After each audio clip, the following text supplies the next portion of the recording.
स्वागत है आप सभी का आपके अपने इस YouTube चैनल नेक्स्ट ज्ञान सेतु पर। आज से हम लोग एनसीईआरटी सार संग्रह जो बुक दिया गया है महेश वर्णवाल का, उससे हम लोग भारत का भूगोल चैप्टर शुरू करने वाले हैं। इसमें जो भी प्रश्न हैं उसको आज हम लोग देखने का प्रयास करेंगे क्या क्या दिया गया है। तो चलिए शुरू करते हैं। ये है भारत का भूगोल, यहाँ आप देख सकते हैं।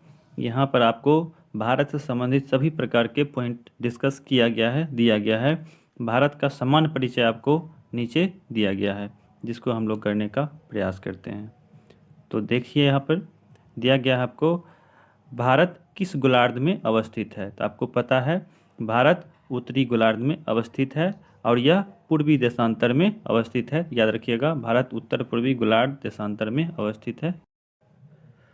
यह है, यहाँ पर आपको भारत का मैप दिया गया है। भारत का मैप आप जूम आउट करके देख सकते हैं। भारत के सबसे उत्तर में आपको लद्दाख है, ध्यान रखिएगा। सबसे दक्षिण में मुख्य भूमि जो है आपको तमिलनाडु है। जबकि अगर हम लोग यूनियन टेरिटरी की बात करेंगे तो अंडमान निकोबार है। भारत का पूर्वी राज्य आपको यहाँ पर दिख जाएगा, अरुणाचल प्रदेश है। से पश्चिमी राज्य हो जाएगा यहाँ पर गुजरात हो जाएगा, ठीक है। अगर यहाँ पर अक्षांश और देशांतर विस्तार की बात करेंगे तो देखिएगा यहाँ पर भारत का जो है अक्षांशीय विस्तार 8 डिग्री 4 मिनट से 37 डिग्री 6 मिनट दिया गया है, ठीक है। भारत का अक्षांशीय विस्तार 8 डिग्री 4 मिनट से 37 डिग्री 6 मिनट दिया गया है। जबकि देशांतरीय विस्तार की बात करेंगे तो ध्यान रखिएगा 68 डिग्री 7 मिनट से 97 डिग्री 25 मिनट दिया गया है, ठीक है। याद रखना है।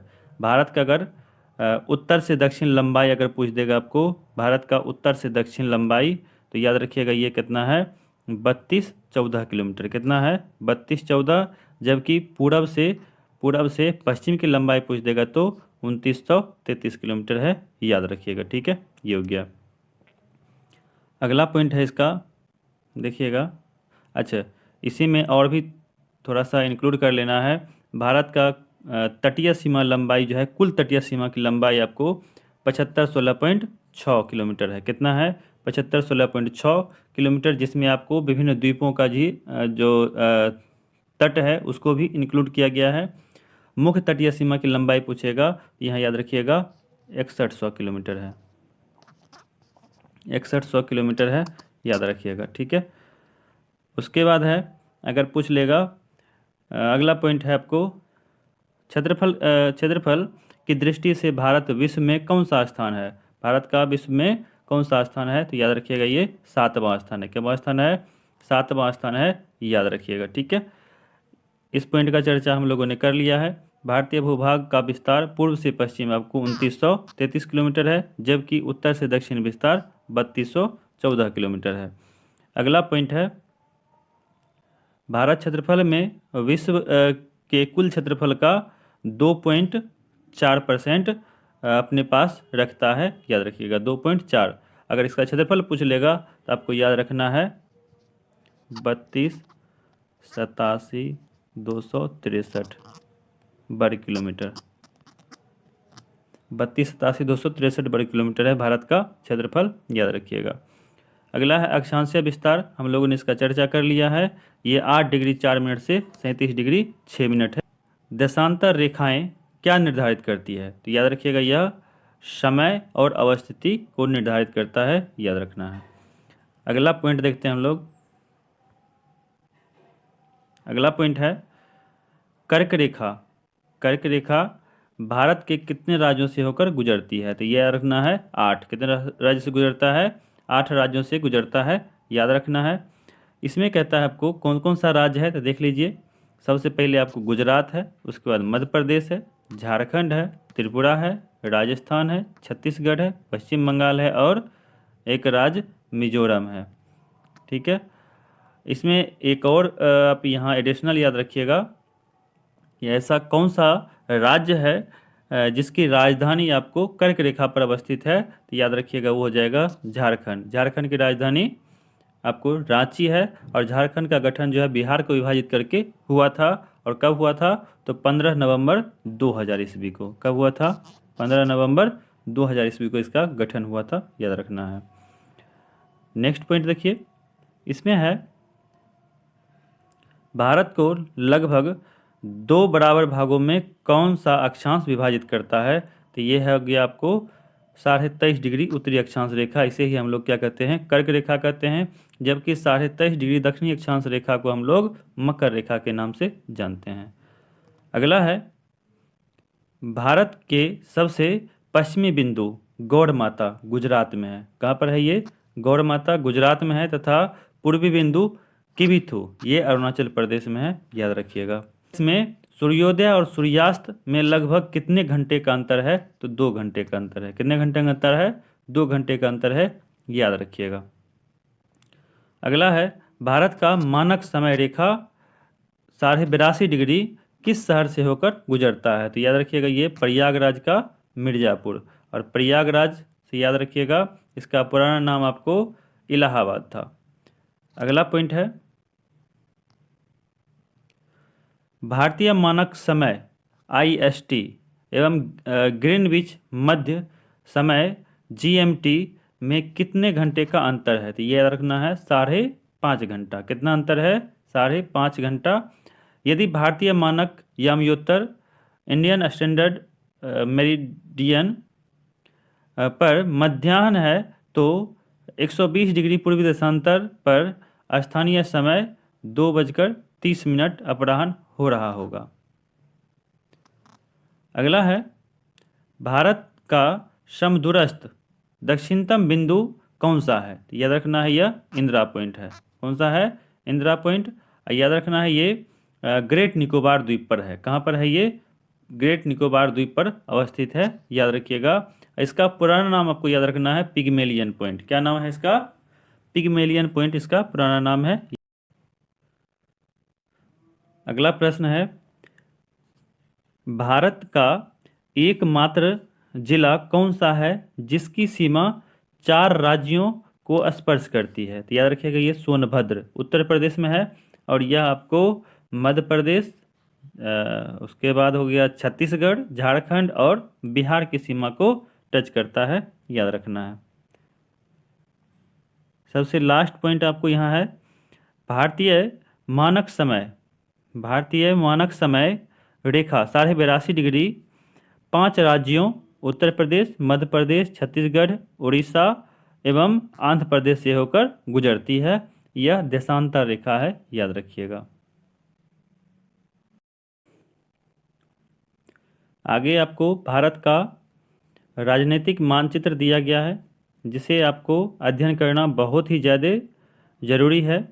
मानचित्र के अध्ययन से आपको यह याद रहेगा कि कौन सा राज्य किस दिशा में है और उसके आसपास का कौन सा राज्य है। तो यहाँ देखिए आपको सबसे उत्तरी राज्य लद्दाख है। सबसे उत्तरी राज्य कौन सा है? लद्दाख है। यह केंद्र शासित प्रदेश से कह सकते हैं। इससे पहले यह लद्दाख जो आपको जम्मू कश्मीर का हिस्सा हुआ करता था, 31 अक्टूबर 2019 को जम्मू कश्मीर एवं लद्दाख को अलग अलग कर दिया गया और यह केंद्र शासित प्रदेश घोषित कर दिया गया। इससे पहले यह राज्य हुआ करता था। ठीक है, यहाँ आप देख सकते हैं उसके नीचे आपको हिमाचल प्रदेश है, पंजाब है, छत्तीसगढ़ है, हरियाणा है, राजस्थान है। यहाँ पर आपको दिल्ली दिख जाएगा। दिल्ली ध्यान रखिएगा यूटी केंद्र शासित प्रदेश का दर्जा इसको 1956 में मिला था, जबकि इसको एनसीटी का दर्जा आपको 1992 में मिला था, याद रखिएगा। इसके बाद आपको याद रखना है यहाँ उत्तर प्रदेश है, उसके बगल में अपना बिहार है, उसके बाद सिक्किम है। यहाँ पर आप देख सकते हैं अरुणाचल प्रदेश यहाँ है, ये असम हो गया, नागालैंड हो गया, मणिपुर, मिजोरम, त्रिपुरा, मेघालय। त्रिपुरा एक ऐसा राज्य है जो 3 ओर से बांग्लादेश से घिरा हुआ है।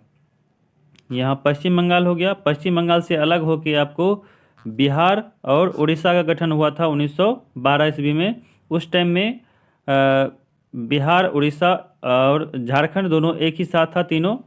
झारखंड का गठन 2000 ईस्वी में 15 नवंबर को हुआ था, बिहार को विभाजित करके, जबकि उड़ीसा बिहार से अलग हो गया था 1936 ईस्वी में।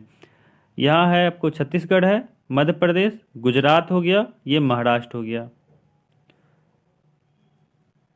उसके बाद यहाँ आप देख सकते हैं ये तेलंगाना हो गया, ये आंध्र प्रदेश हो गया। आंध्र प्रदेश को ही विभाजित करके तेलंगाना का गठन 2 जून 2014 ईस्वी को किया गया था। यहाँ पर आपको गोवा है, कर्नाटक हो गया, ये तमिलनाडु हो गया, ये केरल हो गया। ठीक है, यहाँ पर आप इन सभी का जो है विस्तृत जानकारी ले लेंगे, जो आपको एग्जाम पॉइंट ऑफ व्यू से बहुत ही अधिक महत्वपूर्ण होगा। यहाँ पर कुछ पॉइंट दिया गया है, इसको समझ लीजिए। दादर व नगर हवेली तथा दमन व दीव का विलय, ये भी आपको अलग अलग केंद्र शासित प्रदेश हुआ करता था, जबकि 2019 में इसको मर्ज करके एक केंद्र शासित प्रदेश बना दिया गया है। तो यहाँ देख लीजिए यहाँ पे क्या क्या दिया गया है इसके बारे में। इसमें है, संसद ने लोकसभा में 17 नवंबर 2019 को तथा राज्यसभा में 3 दिसंबर 2019 को पारित दादरा व नगर हवेली तथा दमन व दीव केंद्रशासित प्रदेशों का विलय विधेयक 2019 के माध्यम से उपर्युक्त दोनों केंद्रशासित प्रदेशों का विलय कर दिया गया। यह पुनर्गठन 26 जनवरी 2020 ईस्वी से प्रभावी है। अब नए केंद्रशासित प्रदेशों का नाम दादरा नगर हवेली तथा दमन व दीव होगा। इसकी राजधानी दमन है, तो याद रखिएगा इसकी राजधानी कहाँ हो गया, दमन। वर्तमान में भारत में राज्यों की संख्या 28 है और केंद्रशासित प्रदेशों की संख्या 8 है। यहाँ पर देश के चतुर्दिक अंतिम सीमा बिंदु दिया गया है, मतलब सबसे अंतिम बिंदु कौन कौन सा है चारों दिशा में, वो यहाँ पर दिया गया है। उत्तरतम मतलब सबसे उत्तरी बिंदु आपको इंदिरा कौल है। कौन सा है, इंदिरा कौल, ध्यान रखिएगा यह लद्दाख में पड़ता है। कहाँ पड़ता है, लद्दाख में। अगला है दक्षिणतम बिंदु, ध्यान रखिएगा यह इंदिरा पॉइंट है और यह ग्रेट निकोबार में है, याद रखिएगा। अगर भारत के मुख्य भूमि का सबसे दक्षिणतम बिंदु रहेगा, ध्यान रखिएगा तमिलनाडु का कन्याकुमारी रहेगा। अगला है पश्चिमी बिंदु। पश्चिमी बिंदु गौरमाता या गुहार मोती है, ये गुजरात में है। अगर यह देखने को नहीं मिलता है तो वहाँ होगा सरक्रिक। क्या होगा वहाँ पर, सरक्रिक होगा। अगला है पूर्वी बिंदु, ये है किबीथू। क्या है, किबीथू, ये अरुणाचल प्रदेश में है। अगर किबीथू नहीं रहेगा तो वालांगू रहेगा। अगला है मुख्य भूमि का दक्षिणतम बिंदु, इसकी बात तो हम लोग अभी तुरंत किए हैं और इसका आपको अक्षांशरी या विस्तार कितना है, 8 डिग्री 4 मिनट। और इसका दक्षिणतम जो है आपको इंदिरा पॉइंट का इसका है 6 डिग्री 4 मिनट है। तो यह वीडियो आप लोगों को कैसा लगा, यह था आपको भारत के भूगोल का भाग वन में हम लोगों ने आज देखा है भारत के बारे में सामान्य परिचय, और इसका जो है पूर्ण भाग अभी नहीं हुआ है, इसका अगला पार्ट भी आएगा। तो यह वीडियो कैसा लगा आप लोग कमेंट में ज़रूर लिखिएगा। धन्यवाद।